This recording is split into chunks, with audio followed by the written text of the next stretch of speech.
Yes. Why are you putting your head there like that? I'm opening this one.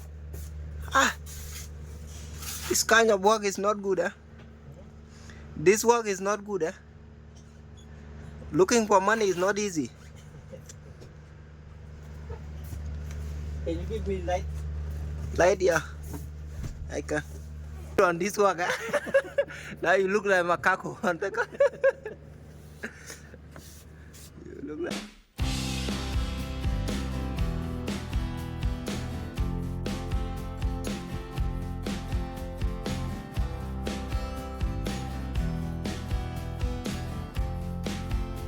Magandang araw mga kabayan.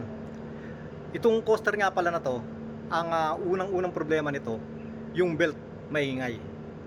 Pero noon pa, may sinasabi na sa akin yung driver niyan na yun daw yung sa likod, hindi daw nabubuksan yan. At meron silang mga gamit na naron, kagaya nung jack, merong mga bag, basta meron daw silang mga gamit dyan sa likod. Kaya gusto niya, ipagawa na rin daw. Nung tinignan ko yung sa job card, ang nakalagay lang talaga yung sa belt. Dahil maingay nga naman pagka ginagamit nila. Pero dahil dito sa amin, maintenance kami dito, basta't kayang gawin, ginagawa na rin namin yan. Pati yung mga bintana, pati yung windshield ng Land Cruiser, nagpapalit ako niyan. Ang hindi ko pa nasubok, yung mga windshield ng mga truck. Pero yung mga bintana, pati sa mga truck, ako rin ang nagpapalit niyan. Kaya ito, gagawin ko rin yung sa likod. Ito yung lumang belt. Sa alternator lang yung pinalitan ko. Yang dalawa na yan, parehas alternator yan.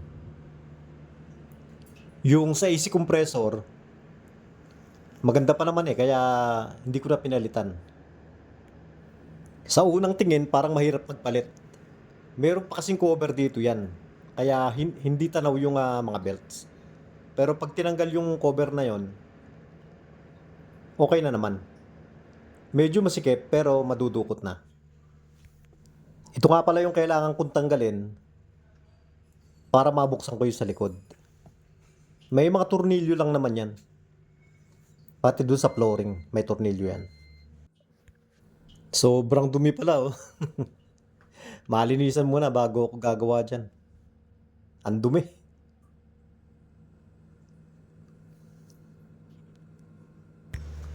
Yes. Why are you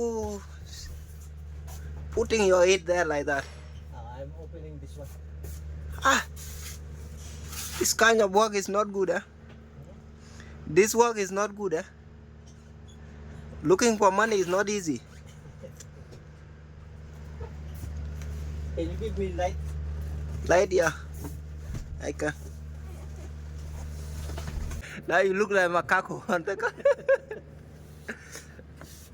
You look like macaco, very small place. Ang naging problema nga pala, yung part na nakakabit doon sa may handle. Yung tumutulak doon sa may hook sa loob para bumukas. Doon nagloko. Pero pinatanggal ko na yung lock para malubricate.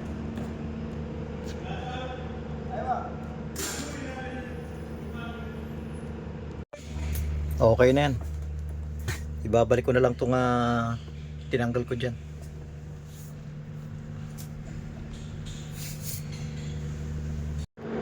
At yan lang po muna sa ngayon mga bayan. Sana po nagustuhan nyo rin yung shinare ko ngayon. At baka naman po pwedeng pasubscribe nung channel natin. Wala pang subscriber eh. At kung sa Facebook ka naman nanonood, baka pwedeng paki-follow, like, paki-share na rin po para makita ng mga iba nating mga kababayan. Maraming salamat po.